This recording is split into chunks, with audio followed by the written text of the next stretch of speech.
8 सितंबर 1974 एतवार का दिन। बहरा आयोनियन के ऊपर खामोश नीला आसमान, और उस आसमान में एक ऐसा राज जो चंद लम्हों में 88 जानों को अपने साथ ले डूबा।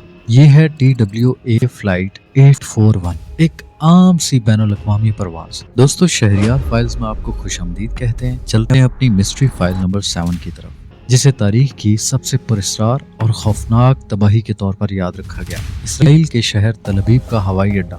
मुसाफिर अपनी नशस्तें संभाल रहे हैं, कुछ न्यूयॉर्क जा रहे हैं, कुछ एथेंस में उतरने वाले हैं। बोइंग 707 एक मजबूत काबिल एतमाद जहाज, जिसे हजारों दफा बहरे ओकियानूस अबूर करने का तजुर्बा हासिल है। एयर होस्टेस मुसाफिरों से मुखातिब होती है, बराह करम अपनी सीट बेल्ट बांध लें, हम परवाज के लिए तैयार हैं। किसी के जहन में ये ख्याल तक नहीं आया कि ये सफर उसका आखिरी सफर होगा। जहाज 22,000 फुट की बुलंदी पर बहरा रूम को पीछे छोड़ चुका है। कॉकपिट में मामूल की गुफ्तगू जारी है। कैप्टन, सब सिस्टम्स नॉर्मल हैं, मौसम भी साफ है। फर्स्ट ऑफिसर, एथेंस चंद मिनट में आ जाएगा, उसके बाद न्यूयॉर्क की एक लंबी परवाज होगी। सब कुछ मामूल के मुताबिक, लेकिन कार्गो होल्ड में एक खामोश दुश्मन जाग रहा था। एक ऐसा लम्हा आया जिसने सब कुछ बदल दिया।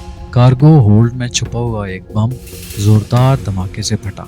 धमाका इतना शदीद था कि जहाज का तवाज़ुन बिगड़ गया। कंट्रोल सिस्टम्स नाकारा हो गए और बोइंग 707 अचानक नीचे की तरफ जाने लगा। कैप्टन चिल्लाते हुए, हम कंट्रोल खो रहे हैं। फर्स्ट ऑफिसर, ATC जवाब नहीं दे रहा, हाइड्रोलिक्स फेल हो चुके हैं। जहाज स्टॉल करता चला गया, नाक जमीन की तरफ, रफ्तार खत्म, और फिर एक खौफनाक गौता। मुसाफिर चीख रहे हैं, सामान हवा में तैर रहा है, और चंद सेकंड्स में इंसानी चीखें समंदर की गहराई में गुम हो जाती हैं।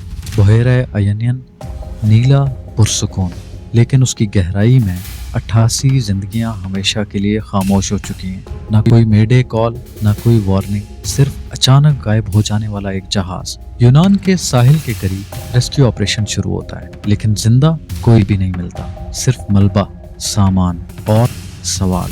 यह हादसा था या कुछ और? NTSB तहकीकात शुरू करता है। मलबे का बारीकबीनी से जायजा लिया जाता है। धात के टुकड़े इकट्ठे किए जाते हैं। धमाके के निशानात को ढूंढा जाता है। नतीजा वाज़ेह होने लगता है, ये हादसा नहीं था, ये दहशतगर्दी थी। सोचने वाली बात ये थी कि बॉम्ब जहाज में आया कैसे। 1974 में कार्गो स्क्रीनिंग आज के दौर के जितनी सख्त नहीं थी। एक बैग, एक पैकेज, और किसी ने खामोशी से मौत को जहाज में सवार कर दिया। दिन, महीने, साल गुजर गए, लेकिन मुजरिम कभी भी ना पकड़ा जा सका। ना कोई गिरफ्तारी, ना कोई एतराफ, सिर्फ फाइलों में बंद एक दहशतगर्द हमला, जिसके मुजरिम तारीख के अंधेरों में गुम हो गए। लेकिन इस सानहे ने फजाई दुनिया को बदल दिया। कार्गो स्क्रीनिंग सख्त हो गई, सिक्योरिटी कवानीन को बदला गया, और एविएशन ने एक सबक सीखा कि खतरा हमेशा सामने से नहीं आता।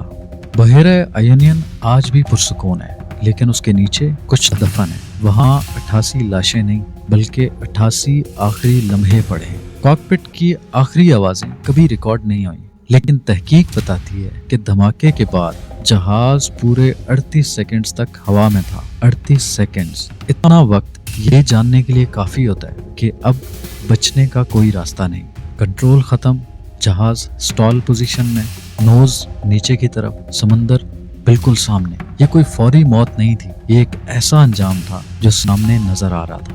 जब बोइंग 707 पानी से टकराया तो रफ्तार तकरीबन 550 किलोमीटर फी घंटा थी। धमाका इतना शदीद था कि जिस्म और जहाज में फर्क महसूस नहीं हो रहा था। कोई लाश मुकम्मल नहीं मिली, कोई चेहरा शनाख्त के काबिल नहीं था, और बम एक ऐसा हथियार जो न जहाज में नजर आया और ना धमाके के बाद कोई निशान छोड़ गया।